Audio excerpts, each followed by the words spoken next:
नमस्कार, मैं पीयूष। अंत में एक कहानी है, सुनते जरूर जाइएगा। मैं बीजेपी नहीं, मैं सीजेपी नहीं, मैं कांग्रेस नहीं, मैं सपा नहीं, मैं आप नहीं, मैं तपा नहीं, मैं पॉलिटिकल पार्टी तो हूं ही नहीं। मगर इस वक्त देश के युवा से लेकर बुजुर्गों तक सबके मन में एक चिंतन चल रहा है कि यदि सोनम वांगचुक सर के साथ कुछ दुखद हो जाता है इस अनशन के दौरान, तो ऐसे में क्या एक बड़ा प्रोटेस्ट देखने को मिलेगा? क्या देश का युवा जागेगा और सड़कों पे आएगा? क्या देश के नागरिकों के अंदर वो बुलंद आवाज वापस आ जाएगी जो वो रील्स की दुनिया में सोशल मीडिया पे खो चुके हैं? मैं आशा करता हूं इस अगर का, यदि का जवाब मिलने तक का देश का युवा इंतजार ना करे। सवाल मेरा अपने आप से और आप सबसे यही है कि क्या आप अपने घर से निकलेंगे? क्या आप अपने घर के कंफर्ट को छोड़ के बाहर जाएंगे? क्या आप सड़कों पे आएंगे? या आप भयभीत हैं? या आप परेशान हैं? मैंने अपने छोटे से जीवन काल में कुछ ही आंदोलनों में हिस्सा लिया है, लेकिन भगवान ने हम सबको इतनी बुद्धि दी है, इतनी समझ दी है कि हम ये समझते हैं कि कोई भी आंदोलन करना घर में बैठे रहने जितना आसान काम नहीं है। एक सवाल मेरे सामने ये भी उत्पन्न हुआ कि क्या इस आंदोलन से, क्या शिक्षा मंत्री के इस्तीफे से हम सिस्टम में बदलाव कर पाएंगे क्या? इसका जवाब नहीं भी है और हाँ भी। जेम्स क्लियर ने अपनी किताब एटॉमिक हैबिट्स में कहा था कि जब भी कोई बड़ा चेंज आना होता है तो उसके लिए छोटे छोटे कणों से चेंज शुरू होता है। इस आंदोलन से हम शिक्षा व्यवस्था में बदलाव लाएंगे नहीं लाएंगे, ये जवाब देना मेरा काम नहीं है, लेकिन मैं इतना जरूर जानता हूं कि इससे वो एक चीज, एक उम्मीद वापस आ जाएगी जो कई सालों से लगातार नष्ट होती आ रही है। वो उम्मीद और कुछ नहीं, वो उम्मीद है कि जो कॉन्स्टिट्यूशन प्रीएम्बल की पहली लाइन में लिखा है कि हम भारत के लोग, we the people of India, ये हम लोग हैं जो शक्ति प्रैक्टिस करता है, हमसे संविधान आता है, हम भी संविधान के रक्षक हैं और हम ही संविधान के द्वारा चलते हैं।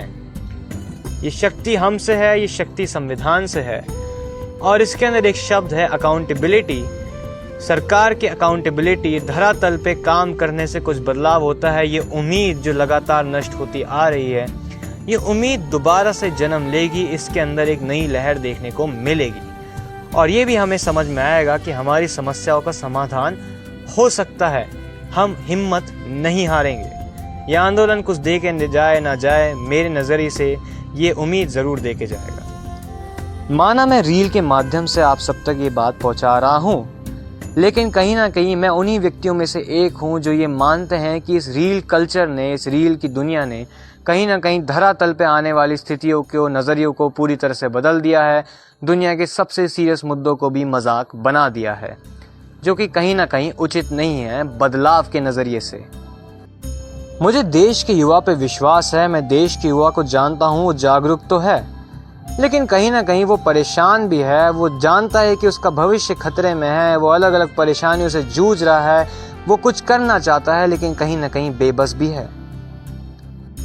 एक सवाल सबके मन में और ये भी चल रहा है कि यदि इस आंदोलन का कोई नतीजा नहीं निकला तो क्या फिर कभी कोई आंदोलन इतना बड़ा नहीं हो पाएगा? घबराइए मत, समय बलवान होता है। कोई भी चीज अनंत नहीं होती है, हर चीज का अंत होता है। लेकिन एक कहानी आप सुनते जाइए। एक बार जंगल में आग लगी थी। सभी जानवर जंगल छोड़ के भाग रहे थे। जिन जानवरों ने हार मान ली वो अपनी मृत्यु स्वीकार चुके थे। तब एक छोटी सी चिड़िया, एक बुलबुल चिड़िया, अपनी चोंच में पास वाली नदी से पानी भर के ला रही थी और आग पे डालने की कोशिश कर रही थी। जो जानवर बचे थे वो उसे देख के हंसते हैं, बोलते हैं, ऐ छोटी चिड़िया, तेरे इस छोटे से काम से, इस छोटी सी मेहनत से इस आग को कोई असर नहीं पड़ने वाला। तो अकेली इस आग को क्या बुझाएगी? वो चिड़िया हंसती है, लेकिन अपनी आग को बुझाते बुझाते कहती है कि मैं जानती हूँ मेरे अकेले से कुछ नहीं होगा।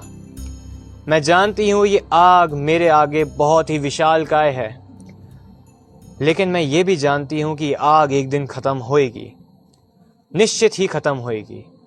और जब इस जंगल की आग का इतिहास लिखा जाएगा, तब तुम लोगों का नाम उन लोगों में होगा जो कायरों की तरह भाग गए, और मेरा नाम उन लोगों में होगा जो वीरों की तरह लड़ गए। धन्यवाद। मैं पीयूष।